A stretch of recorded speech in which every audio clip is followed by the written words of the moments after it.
What if I told you that the Bible you've been reading your entire life is incomplete? That crucial chapters were deliberately ripped out, hidden away, and declared forbidden by the very institutions that claim to guide your faith? What if the most explosive, controversial, and earth-shattering book ever written about angels, demons, and the origins of evil was banned not because it was false, but because it revealed too much? There exists a text so dangerous that for nearly 2,000 years, religious authorities have done everything in their power to keep it out of your hands. A book that was quoted by the apostles, referenced in the New Testament, and revered by early Christians, yet mysteriously vanished from the canon of Scripture. When it was finally rediscovered in the mountains of Ethiopia in the 1700s, scholars were stunned. Some called it the most important archaeological find in religious history. Others wished it had stayed buried forever. This is the Book of Enoch, and what it contains will shatter everything you thought you knew about the Bible. Picture this. Before Noah built his ark, before the flood drowned the world, angels descended from heaven and did the unthinkable. They didn't come to save humanity. They came to corrupt it. 200 celestial beings, sworn to serve God, looked down upon the daughters of men and broke the most sacred law in existence. They abandoned their posts in heaven, took human form, and married mortal women. The offspring of these unholy unions were giants, the Nephilim, towering monsters that stood over 400 feet tall, with an insatiable hunger for human flesh. But it gets darker. These fallen angels didn't just corrupt humanity with their bloodline. They taught mankind secrets that were never meant to be known. Weapons of war, spells and enchantments, the manipulation of nature itself. They showed us how to kill each other with precision, how to twist reality with sorcery, how to wage wars that would drown the earth in blood. And when God finally looked down and saw what his angels had done, his judgment was so terrible, so absolute, that it would reshape the face of the planet forever. The Book of Enoch is the only text that tells you what really happened. It names the angels who fell. It describes their crimes in horrifying detail. It reveals the punishment they received and warns that they're still imprisoned beneath the earth, waiting for the day they'll be released. It explains where demons actually come from, why evil exists in the world, and what's going to happen when the final judgment arrives. And here's the part that should terrify you. The early church fathers knew all of this. They read the Book of Enoch. They believed it. The Apostle Jude directly quotes from it in the New Testament. Early Christian scholars like Tertullian and Origen considered it scripture. For centuries, it was part of the biblical canon. So, why was it removed? Why did the Council of Laodicea in 364 AD suddenly declare it forbidden? Why did bishops and church leaders scrub it from existence, hide manuscripts, and threaten anyone who dared to read it? What was in this book that terrified them so much they had to bury it for over 1,000 years? The answer is simple, and it's the same reason you need to hear this story right now. The Book of Enoch gives you answers that institutions don't want you to have. It pulls back the curtain on the invisible war between heaven and hell. It explains the origin of evil in a way that can't be controlled, can't be twisted, and can't be used to manipulate your faith. It tells you the truth, raw, unfiltered, and absolutely explosive. This is not the sanitized, watered-down version of scripture you were taught in Sunday school. This is the forbidden chapter, the banned testimony, the story they tried to erase. And once you hear it, you'll never see the Bible the same way again. Welcome to the forbidden truth of the Book of Enoch. What you're about to discover will change everything. Before there was Noah, before the flood swallowed the earth, before God looked down upon his creation and wept at what it had become, there was Enoch, a man who walked with God, they said, a prophet whose righteousness burned so brightly that he was taken up into the heavens without tasting death. But what did he see in those celestial halls? What knowledge did he carry back down to the world of men? The Book of Enoch answers these questions with terrifying clarity. It begins in the highest realms of heaven, where beings of pure light and divine purpose stood watch over the newly formed earth. They were called the Watchers, 200 angels assigned by God himself to observe humanity, to guide from a distance, to remain separate from the flesh and blood creatures below. Their duty was sacred. Their vow was absolute, but discipline crumbles in the face of desire. The Watchers looked down upon the daughters of men, beautiful, vulnerable, intoxicating in their mortality, and they felt something that angels should never feel: lust. Not the pure love that flows from the divine, but raw, consuming hunger. One by one, they whispered among themselves. One by one, doubt festered into conspiracy. And then came the leader who would seal their fate. His name was Semjaza, and his words dripped with rebellion. "Why should we stand apart?" he asked his brothers. "Why should we deny ourselves while these mortals live in ignorant bliss? Let us descend. Let us take wives from among them. Let us know what it means to feel." The others hesitated. They knew the weight of what he proposed. To break their heavenly oath was to invite the wrath of the Almighty himself. But Semjaza was cunning. He knew fear and he weaponized it. "If I alone descend, the guilt will be mine," he said, "and I will suffer alone for eternity. But if we all descend together, if we all partake in this sin, then the punishment will be shared. We will be equals in damnation." And so, bound by a pact of mutual destruction, 200 angels descended to Mount Hermon.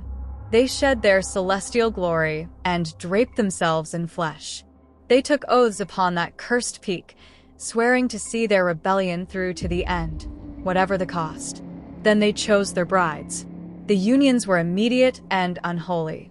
Angels, beings of immortal essence, mingled with mortal women. And from these forbidden couplings came offspring that should never have existed: giants. Not just men of great stature, but behemoths of unnatural power and insatiable appetite. The Nephilim, they were called. Children of the fallen. They were abominations.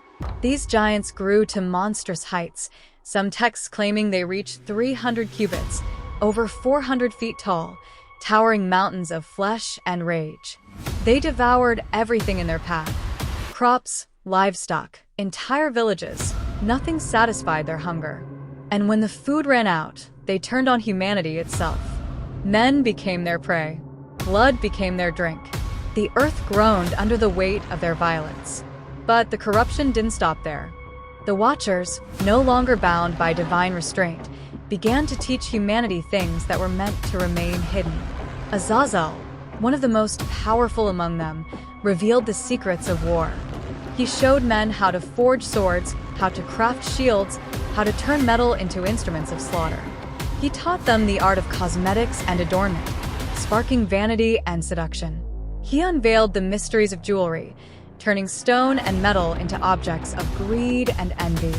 Others taught darker arts. Barakel taught astrology, turning men's eyes to the stars not for wonder, but for divination. Kokabeel revealed the forbidden constellations, the celestial patterns used for sorcery and enchantment. Ezekiel taught the knowledge of clouds and weather, allowing manipulation of the natural order. Erekil showed them the signs of the earth, how to read omens, how to peer into the future, how to twist fate itself. And then there was Shamziel, who taught the manipulation of the sun's course, bending time and light to human will. Humanity, once innocent and primitive, became corrupted by knowledge they were never meant to possess. Violence erupted across the land. Brother slaughtered brother. Nations rose and fell in oceans of blood. The very fabric of creation began to tear at the seams. Heaven could no longer remain silent. The cries of humanity reached the throne of God, not prayers, but screams. The blood of the innocent soaked the earth, and the stench of corruption rose like smoke into the celestial realms. For archangels stood before the Almighty: Michael, Gabriel, Raphael, and Uriel. They witnessed the devastation below, and they demanded justice. God's response was absolute. "Bind them," he commanded.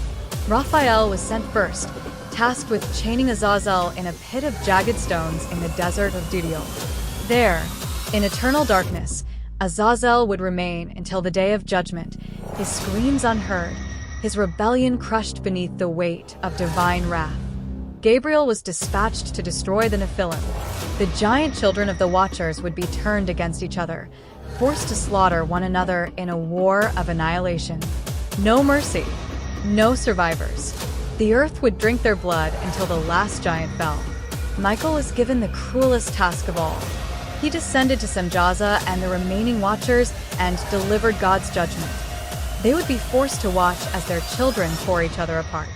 They would witness the destruction of everything they had corrupted. And then, they would be bound in chains beneath the earth for 70 generations, imprisoned in darkness until the final judgment. But there was one name left unspoken in this divine sentence. One man who had walked among the corruption, yet remained untouched by it. Enoch. God called Enoch to the heavens not as a reward, but as a messenger. Enoch, the scribe of righteousness, was shown visions of the future.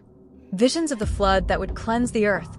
Visions of the Messiah who would one day redeem humanity. Visions of the final judgment when every soul would stand before the throne. But first, Enoch was given a task that would shake him to his core. Go to the watchers, God commanded. Tell them there will be no mercy. Tell them their prayers will not be heard. Tell them they have chosen destruction, and destruction is what they will receive. Enoch descended back to the earth and stood before the fallen angels. They begged him. They pleaded with him to intercede on their behalf, to ask God for forgiveness, to somehow undo what they had done. Semjaza wept. Azazel howled in despair. But Enoch delivered the message without hesitation. You have corrupted the earth.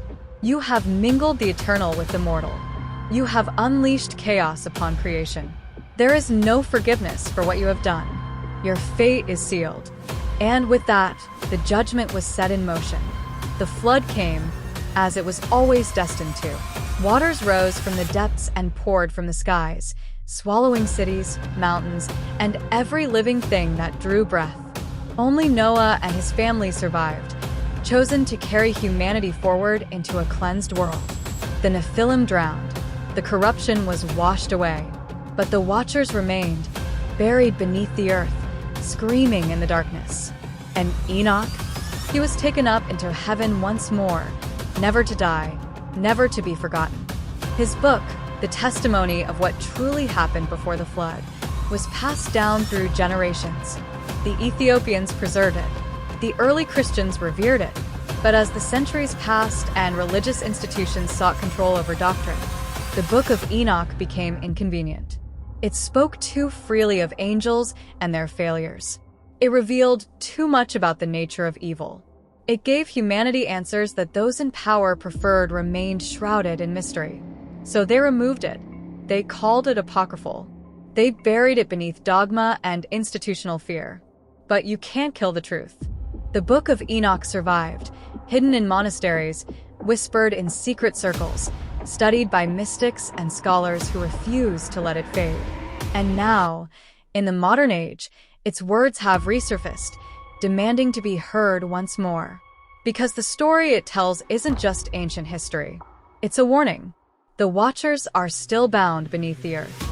The Nephilim may be gone, but their spirits, the Book of Enoch claims, became demons, disembodied entities roaming the world, whispering corruption into the hearts of men. And the knowledge they unleashed? It never disappeared. It evolved. War, vanity, greed, sorcery, Manipulation of nature. Sound familiar? The Book of Enoch doesn't just explain what happened before the flood. It explains what's still happening now. It reveals the invisible war that rages between the forces of heaven and the remnants of rebellion. It pulls back the veil and shows you the battlefield. And that's why they didn't want you to read it. But here's the real question. The one that should keep you awake tonight. If the Book of Enoch was removed from Scripture, what else was taken out? what other truths were buried? What other stories did they decide you weren't ready to hear? And more importantly, what if the Watchers aren't the only ones who fell? The ancient texts speak of a final rebellion, a last great war between heaven and earth, when the imprisoned angels will be released and the world will tremble once more. That day is coming, and when it does, you'll wish you had read